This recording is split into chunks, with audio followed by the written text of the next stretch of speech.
Well, good afternoon from the bridge of Ringulator. I've made it to Racine. Today is the 28th of August, Wednesday.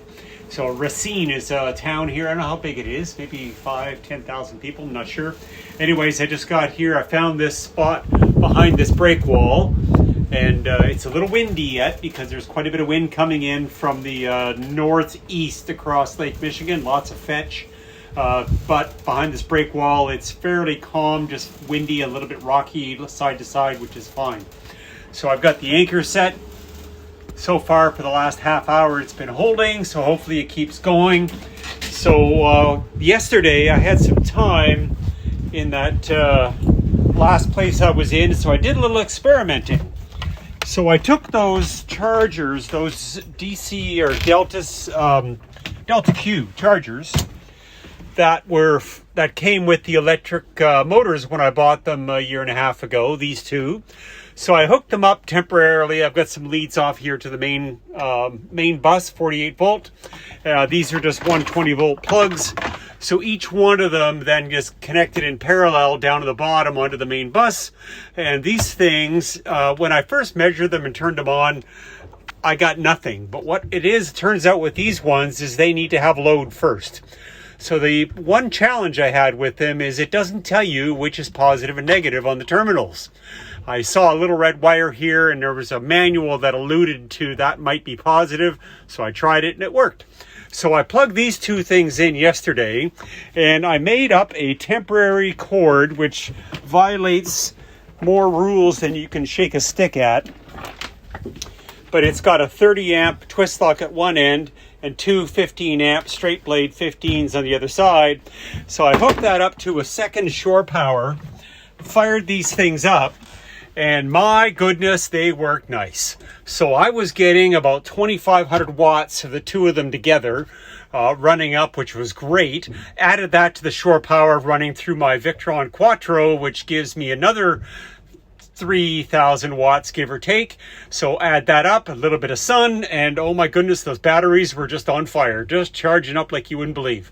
So that's good news. So what I'll do now is, and what I've already done, is I've ordered some fuses to hook this up properly. So I'll bring it into an inlet outside, same as the one that plugs in for the Quattro now, for the main power. So I'll put a second one in, and that second one I'll run directly to a fuse, and from that fuse then I'll split off to two 15 amp fuses to then power these. So I've got to run a couple cables and stuff. So I've ordered all that stuff. It's being delivered to Chicago when I get there next week. So I'll get them hooked up properly. But I just wanted to try this. I had time, so I wanted to give it a shot. I was anchored out for a couple of days, but it got really rough. And the weather wasn't looking good. It's a good thing I went to a marina there in town, Port Washington, because there was a massive storm that blew through there just after lunch yesterday. Boats were rocking all over the place. And the oddest thing was to see the dragonflies were just hundreds and thousands of them just all coming out when this storm started. Must be something they know, I don't know. Anyway, so this is a success. So I'm very happy with that. So I'll get that wired up properly. So now when I go to shore power, whenever I do plug in, I'll need to just make sure I get a place with a 230 amp, and that'll work really well. And I'm still trying to find solar panels in Chicago, but I'll get those eventually. Anyways, that's good news. So I put these in with the laundry machine. Nice spot, so it's not going to get as much heat, because down in the electrical room, the Volt, with that Quattro running, it gets a little warm. These have their own cooling fans, which kick in nicely. And after you unplug them and disconnect them, that cooling fan keeps going for a while, running off of 48 volts. So that's a good thing. So in here, there's lots of ventilation because it's all vented for the laundry. So they didn't warm this compartment up at all yesterday when I ran them for a number of hours. The only thing is it's an unknown is what the charge profile for them will be when the batteries get right to the top. What's going to happen with them then? So that I don't know yet. So I made sure that whenever I left the boat yesterday, I unplugged them just in case. So we'll see how that plays out. We'll give it a shot. What I may have to do is just run both of them simultaneously in parallel.